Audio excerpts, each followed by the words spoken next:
Okey, kita sambung daripada subtopik yang seterusnya dalam topik 1, iaitu untuk teknik kita nak rehatkan mata di mana dalam bila kita menggunakan komputer terlalu lama, kita perlu buat senaman untuk beberapa otot lah yang terlibat. Salah satunya juga adalah teknik untuk melegakan ketegangan mata. Jadi bila kita dapat warning sign tu, kita dapat petanda yang kita perlu rehat seketika dan kita kena buat teknik untuk melegakan ketegangan mata di mana setiap 10 hingga 15 minit kita perlu merehatkan mata kita, dan maybe kita boleh pergi ke tingkap, lihat fokus kepada kejauhan dan tengok objek di jarak yang jauh dan cari kawasan yang ada kehijauan lah, contohnya pokok, gunung dan sebagainya lah kalau kita ada dekat ruang yang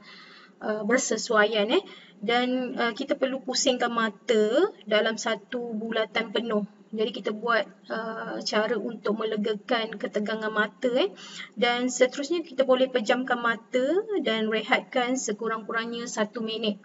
Jadi anggaran lah lebih kurang 1 minit tu kita pejam mata seketika. Seterusnya senaman yang boleh dibuat untuk melegakan mata adalah kita kelipkan mata kita dalam lebih kurang 5 second, 5 saat lah. Dan kita boleh letakkan display device pada jarak antara lengan, jarak sepanjang lengan kita lah, maksudnya monitor yang kita letak tu mestilah antara jarak lengan lah untuk mengelakkan pencahayaan direct masuk ke mata ataupun kita boleh guna spek mata yang sinar UV tu pun boleh jugalah.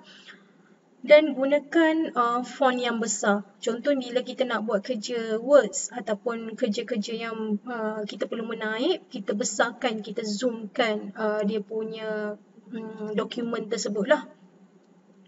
Seterusnya boleh juga kita dapatkan pandangan doktor mengenai cermin mata yang sesuai digunakan untuk penggunaan direct komputer yang lama lah. Dan kita perlu sesuaikan pencahayaan mengikut keadaan situasi. Kalau sekiranya kita selalu buat kerja malam, macam mana pencahayaannya? Kalau kita buat kerja siang, sudut yang digunakan tu mestilah pencahayaan yang betul. Okey, seterusnya adalah ethics and society, iaitu etika dan masyarakat. Bila kita menggunakan ICT, kita kena ada etika dan kita kena concern berkaitan dengan green computing ataupun pengkomputeran hijau, di mana pengkomputeran hijau ni melibatkan pengurangan elektrik dan juga sisa alam sekitar semasa kita nak menggunakan komputer. Contohnya cadangan untuk menggalakkan pengkomputeran hijau ni, yang pertama adalah gunakan komputer dan device yang mematuhi Energy Star. Jadi kalau korang perasan, korang ada beli barang elektrik ataupun elektronik, dia akan ada stiker Energy Star. Makin tinggi star yang di remark, contohnya 5 star, maksudnya makin okey lah yang supporting untuk green teknologi lah. Dan seterusnya adalah jangan biarkan laptop ataupun komputer kita ni kita on sepanjang malam. Jadi kita kena off lah seketika. Contohnya kalau kita buat kerja, waktu rehat tu pukul 1 hingga 2 tu disarankan untuk kita shut down, kita off dulu laptop ataupun PC kita lah untuk rehat seketika. Dan kita perlu matikan monitor, printer ataupun apa-apa device yang kita tak gunakan. Okay, jadi ini menjimatkan tenaga elektrik lah. Dan gunakan kaedah di mana kita paperless, kurangkan penggunaan kita printing paper, sebab kita faham bila kita guna paper, berapa banyak pokok yang ditebang untuk menghasilkan paper. Jadi sekurang-kurangnya mana yang tak perlu kita nak printing hard copy, kita tak perlu print, kita just guna email ataupun kita save dalam cloud storage ataupun kita hantar soft copy untuk simpanan kita ataupun kita nak send kepada bos dan sebagainya lah. Dan kita perlu amalkan recycle, konsep recycle bukan sahaja recycle paper dan juga recycle barang-barang device elektronik lah.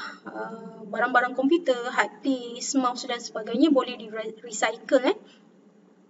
Dan kita digalakkan untuk beli recycle paper, jadi mengurangkanlah bila kita guna barang recycle ni, kita akan mengurangkan pembaziran.